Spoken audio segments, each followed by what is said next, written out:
Hello there everyone, welcome back to another video about a children's trading card game. Hopefully you can hear something. I'm hoping this is sounding a lot better. That's because I have a brand new microphone which I'm going to lift up and just show you here. Oh baby, it's a nice guy. Thank you so much for all the support on the channel over the last year. Because of all the views that have been coming in and all the new subscribers. Thank you and hello everyone. I've been able to buy this, so the support is really appreciated. Incidentally, if you are not subscribed to the channel, 80% of you are not, please do hit subscribe, because my next goal is hopefully, at the rate of growth it would be possible to do a DSLR by the end of the year, which would be amazing, though obviously if you guys share all these videos around, then that would be a lot faster. But yeah, thank you so much for your support again. I really appreciate it. Hopefully this video is sounding better, and hopefully all videos henceforth will be sounding better. You'll stop seeing that annoying logo at the top of the screen. I will stop having to use a phone and some free software. But anyway, let's go ahead and get started with today's video. I'm going to be doing it. We're doing a Treasure Cup tier list ranking. It's been a long time since I did a tier list video. It's been about 2 months, I think. 6 weeks, 2 months, something like that. It's been a little while. And I've done a lot more playtesting in this game. I've got a much better understanding, I feel, of the format.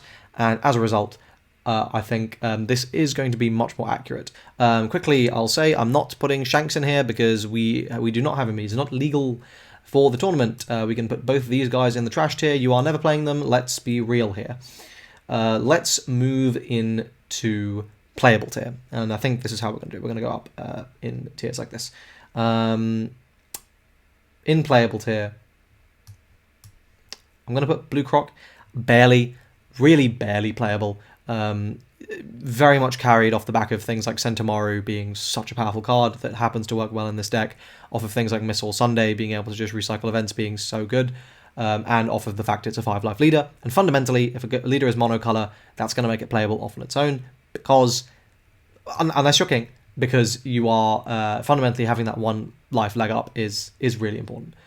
Or Uta, like the leader ability has to do something meaningful. Another easy target to put in the barely playable tier is going to be Level Kaido. I just don't think this deck has any legs whatsoever. You are sacrificing... So the thing is, right, if we had the film starter deck, maybe this deck had legs. It's possible. The problem is we don't have the film starter deck. So this deck is completely exacerbating Kaido's issue to rush. Kaido is weak to rush. That's just a fundamental truth. You do nothing for the first 2 to 3 turns of the game, unless you're lucky and you open a blocker, but you're mulliganing for Onigashima. You never... the number of games where you're opening Onigashima and a 2-cost blocker, and you're like, you'd have to be going second into those matchups for you to be able to do both. So it's just not going to happen. It's not worth discussing. So even though I just discussed it, so yeah, I mean, this is just making you so much weaker. I'm putting it in playable just because fundamentally, like, it ramps very quickly, and if you don't play into rush, it can be pretty good. But you also have all the same weaknesses you do into green. So yeah, just not great. I'm gonna put Blurple Kaido slightly above these, just because I think it actually is quite decent into a lot of the meta decks. The problem is, I think it also just loses to the entire highly competitive tier, because I just think it can't beat what's up there. I'm teasing it. It's going to be fairly obvious, I think, what it is. Also, by the way, I didn't make these tier names. I can change them. I can change them. I wouldn't recommend it. You can try. Could win. Probably the best options. We'll go with that. We'll go with that. Yeah, I think this is a much more accurate representation. Let's do Zoro. I think this is gonna be a fun one. Because I'm going to put Zoro at the top if I wouldn't recommend it. And you're probably sitting there going, mate, wasn't this like in your highly competitive tier last time? Yeah, it was. I was a lot worse at the game. I played a lot less of it. And frankly, I just trusted the fact that it was doing well in Japan to be any kind of indication. I just trusted the fact that people were kind of struggling against it to be any kind of indication. What I failed to realise is fundamentally, we all sucked at the game back then in the English player base because we just weren't playing it that often. There was not a lot of players getting better, playing a wide, diverse range of decks, getting lots of experience. We have that now, and Zoro is just not that good. It loses into basically anything with green in it. Yes, you can Otama pistol the 8-cost kid. They don't really care because they arrest all your things and they clear them, and then you're sad. Equally, even if you're not playing into those, it kind of loses into blue because blue can bounce a lot of their stuff. So, you know, if you just keep bouncing what they play before they can get to attack with it, then that kind of sucks. Then you remove their rushes and then they're kind of stuffed. If you're careful with how many cards you give them, fundamentally, they are screwed. As long as you keep yourself at like 2 life.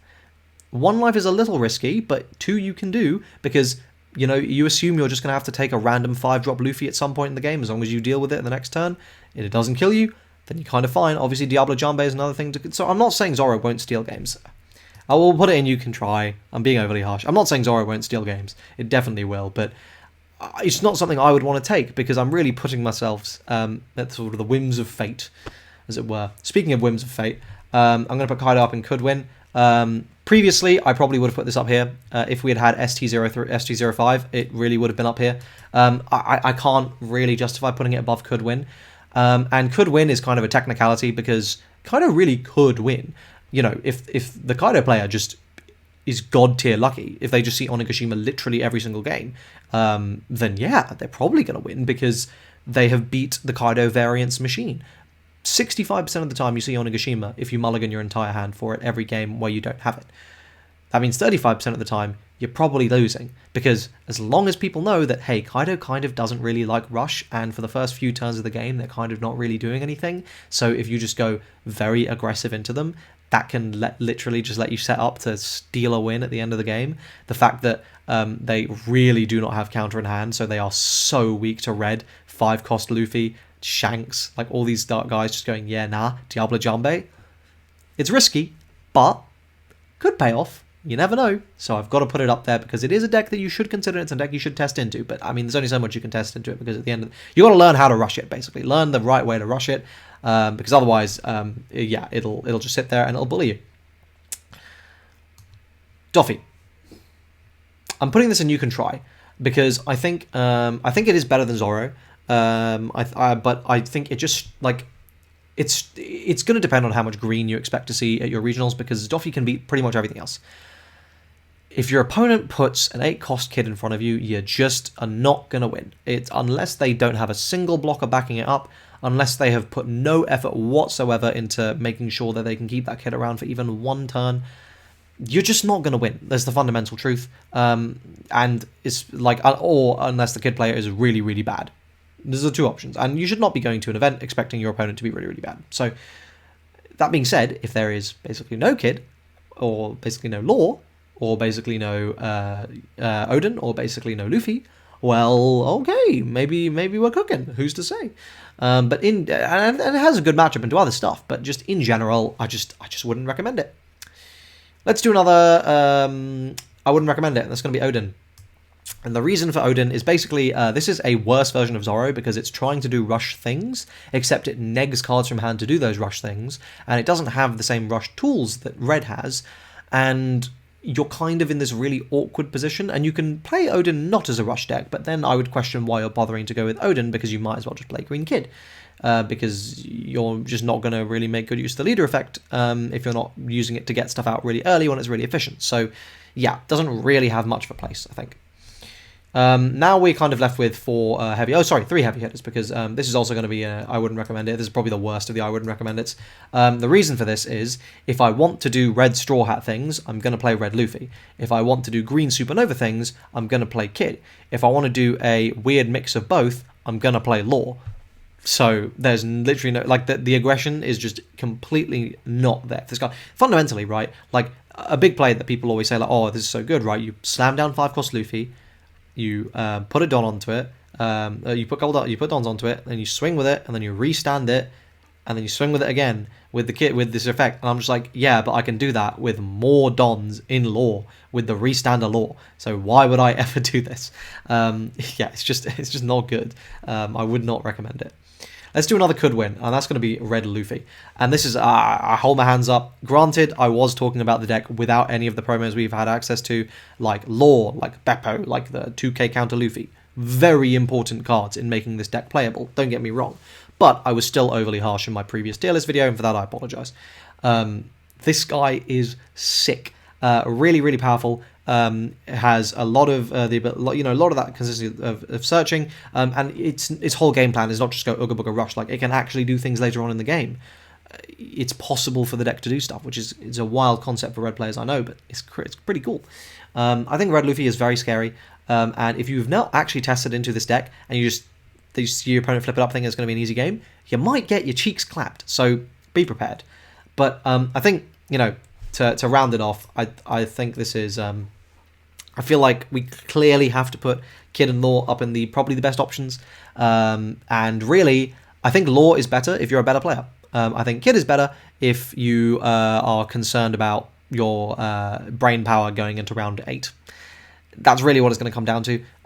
Fundamentally, that day 1 is going to be brutal going up to the end. Day 2, I'm going to be honest, guys, I don't care. If I make top cut, I've got all the prizes that matter to me. Yeah, I'd love to come first. Yeah, I'd love to, do that. But if I've got an 8th, I've gotten everything that matters in terms of pricing. So I'm not going to mind. And in that sense, that is going to require a lot less brain power for a Kid, if I'm playing Kid, than if I'm playing Law. However, the ceiling is a lot higher on Law.